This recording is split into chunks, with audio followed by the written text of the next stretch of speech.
Dan di sini aku udah buat catatan-catatan kecil. Kira-kira apa aja sih yang teman-teman itu bakalan butuhin untuk main kalimba. Assalamualaikum warahmatullahi wabarakatuh. Welcome back to my channel di Tapat Marini.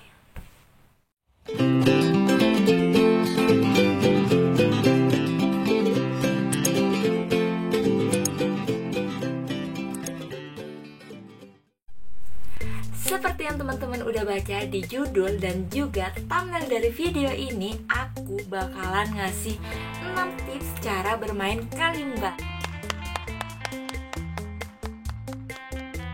Nah, buat teman-teman yang belum tahu apa sih itu kalimba tuh yang ini, atau teman-teman pengen tahu lebih jelas tentang kalimba, teman-teman bisa cek video aku yang ini. Dan bakalan aku terain linknya di atas sini juga. Sini apa sini ya? Sini kayaknya. Ya, pokoknya itu. Dan di sini aku udah buat catatan-catatan kecil. Kira-kira apa aja sih yang teman-teman itu bakalan butuhin untuk main kalimba. Jadi ini tuh benar-benar dari cara aku sendiri. Jadi kayak aku tuh mulai belajar main kalimba tuh kayak gimana ya, walaupun aku nggak yang bisa-bisa banget juga. Aku juga masih belajar untuk main si kalimba ini. Tapi seenggaknya aku semoga bisa membagikan tips ini kepada teman-teman semuanya. Nah teman-teman, supaya lebih jelas kita melihat si kalimbanya ini, aku bakalan ngebuat tampilannya seperti ini saja supaya teman-teman tuh bisa ya itu lebih jelas. Apaan sih Dit? Ya pokoknya gini. Nah langsung saja, karena aku tahu teman-teman pasti udah penasaran banget apa saja sih 6 tips yang kita berikan untuk mudah bermain kalimba itu. Langsung saja ke tips yang pertama. Nah, untuk tips yang pertama ini yaitu teman-teman harus kenali tune dari si kalimbanya. Nah, bagi teman-teman yang sudah pernah menonton video aku yang pertama tentang pengenalan kalimba itu, teman-teman pasti tahu kalau tune itu yang ini. Jadi, pada dasarnya kalimba ini kan nama lainnya itu piano jempol. Jadi, teman-teman itu mainnya pakai jempol tapi kayak piano. Jadi, pada dasarnya permainan kalimba ini sama aja dengan piano. Jadi dia ada do, re, mi, fa, sol, la, si gitu. Kayak gitu. Suaraku fals banget ya. Maafkan ye. Emang apa sih nggak boleh? Sombong amat. Ya kayak gitu. Teman-teman harus kenali dulu tuntunnya ini. Dan teman-teman juga harus tahu kalau misalnya tune yang lebih panjang itu akan menghasilkan nada yang lebih rendah, dan tune yang lebih rendah itu akan menghasilkan nada yang lebih tinggi, seperti itu teman-teman. Dan sedikit perbedaan antara si kalimba dan piano ini, dia letak tune-nya itu kayak tengah kiri kanan kiri kanan kiri kanan gitu nggak sih? Seperti ini, do-nya di sini, re-nya sebelah kiri, mi-nya sebelah kanan, fa-nya sebelah kiri.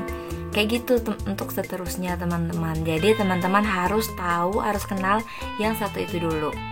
Oke. Selanjutnya kita lanjut ke tips yang kedua. Nah tips yang kedua ini yaitu teman-teman untuk yang masih pemula, yang masih awal-awal belajar tentang kalimba ini, seperti aku juga sih sebenarnya. Teman-teman itu harus cari kalimba yang ada notnya. Maksudnya itu ada tulisannya seperti ini loh. Di sini kan ada 1 C, 3 E kayak gitu. Terus di sini untuk yang bagian keduanya itu ada titiknya, terus ada yang titiknya 2 kayak gitu loh teman-teman.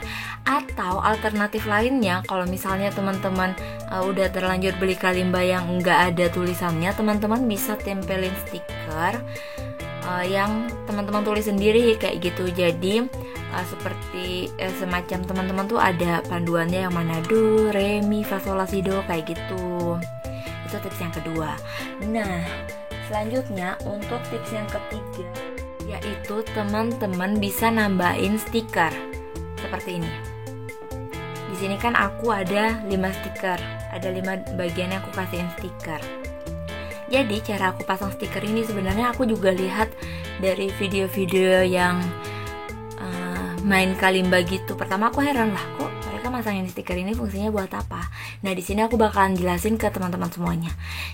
Pertama-tama di sini tuh stikernya tuh ada jeda 22 tone gitu, 22 not gitu.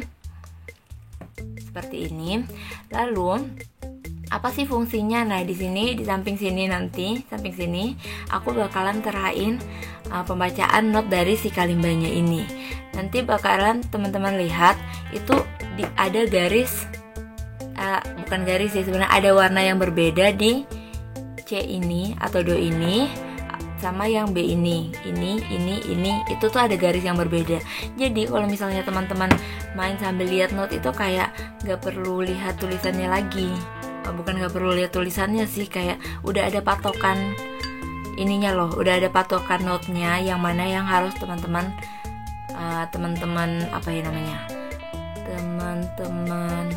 petik.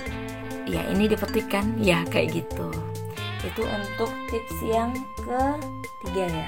Selanjutnya untuk tips yang keempat, teman-teman itu harus panjangkan kuku jempol 1-2 cm. Di sini aku kukunya belum terlalu panjang sih. Kenapa harus dipanjangin? Tapi ini udah lebih panjang daripada kuku-kuku yang lain sih. Nah, kenapa harus dipanjangin? Karena saat bermain kalimba itu suaranya akan bagus kalau misalnya daging jempolnya ini kena sama tunnya ini, terus kena sama jarinya juga. Jadi kayak gini. Jadi bunyinya tuh lebih merdu dan juga lebih nyaring. Nah, teman-teman, selanjutnya aku bakalan ngasih tips yang catatan dulu. Yang kelima. Jadi untuk tips yang kelima ini, teman-teman itu sebenarnya mau nggak mau dituntut untuk menghafalkan not lagunya. Iya, karena kalau misalnya teman-teman main, kalau menurut aku ya, di saat aku main si kalimba ini sambil aku lihat not, itu tuh kayak sedikit menghambat kayak gitu. Walaupun untuk awal-awal tadi aku udah ngasih tips untuk nempelin si stiker-stikernya ini supaya lebih cepat, lebih mudah untuk dimainkan sebagai patokan. Ya, kayak gitu. Tapi untuk memperlancar teman-teman, alangkah baiknya teman-teman harus menghafalkan not yang digunakan pada lagu yang ingin kalian cover menggunakan si kalimba ini. Seperti itu, teman-teman.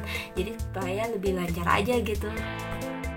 Lanjut ke tips yang keenam atau tips yang terakhir, yaitu teman-teman harus banget rajin-rajin latihan. Ya, ini adalah cara tips bermain yang sangat umum. Iya benar, karena semakin teman-teman rajin latihan bermain kalimba, semakin lancar jari-jari kalian untuk memetik si kalimbanya, dan juga semakin cepat juga teman-teman membaca not antara mata dan tangan itu. Kadang udah nggak usah lihat notnya lagi, udah hafal kayak gitu. Jadi teman-teman harus latihan bermain si kalimbanya ini.